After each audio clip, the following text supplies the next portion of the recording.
With Josh from the Grill at the Dome. We're making pulled pork, one of their specialties. We've got a pork shoulder here.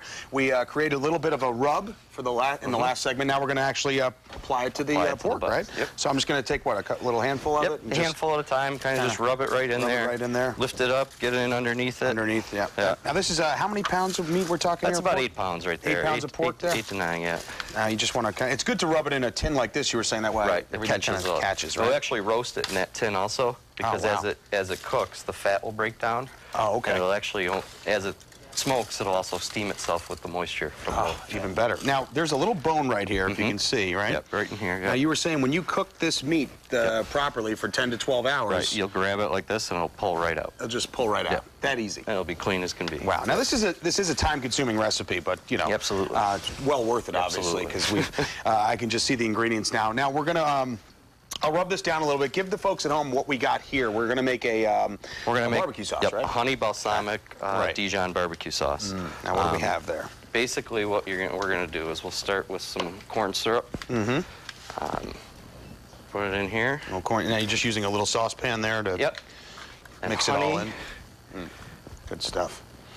Basically, going to combine everything in here. We're going to bring it to a boil. Cider vinegar. All right. Good stuff. Dijon mustard. And most of the stuff, as you're saying, you can get at a supermarket. Yeah, no problem there. Yep, pick up everything. There's nothing overly special. Right, now, this next one down here is interesting. I didn't know you use this at all in a This is a balsamic vinegar. Balsamic vinegar. Never thought of that. So it gives a little bit of a tang, kind of counteracts the smoke nicely. Okay. And then this is just a mix of spices with tomato paste.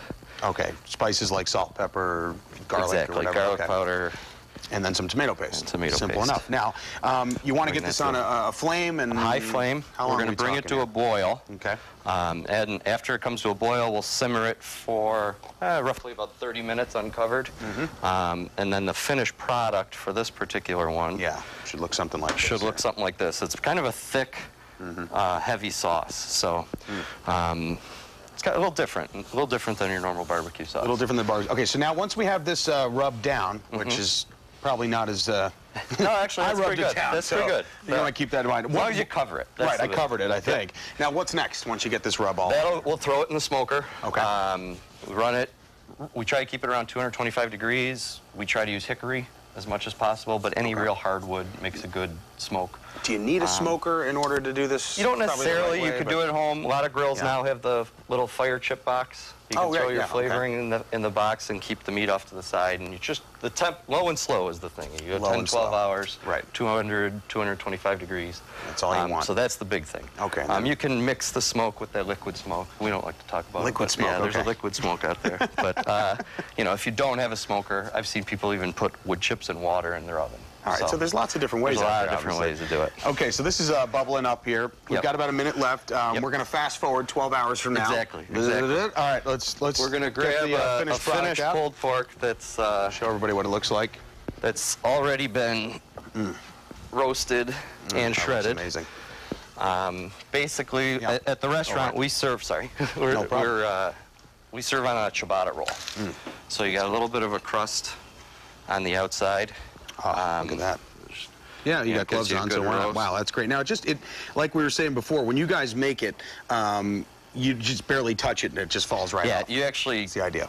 When you pull the bone out, it kind of crumbles on its own. And that's a good sign. And that's a good sign. Okay, then you add the sauce. So the sauce goes in last. And all reality, you could eat it without the sauce, especially when you're eating it right off the roaster. Sure, I mean, it already has a lot of flavor to begin with, but... So you put a little sauce over the top. Beautiful.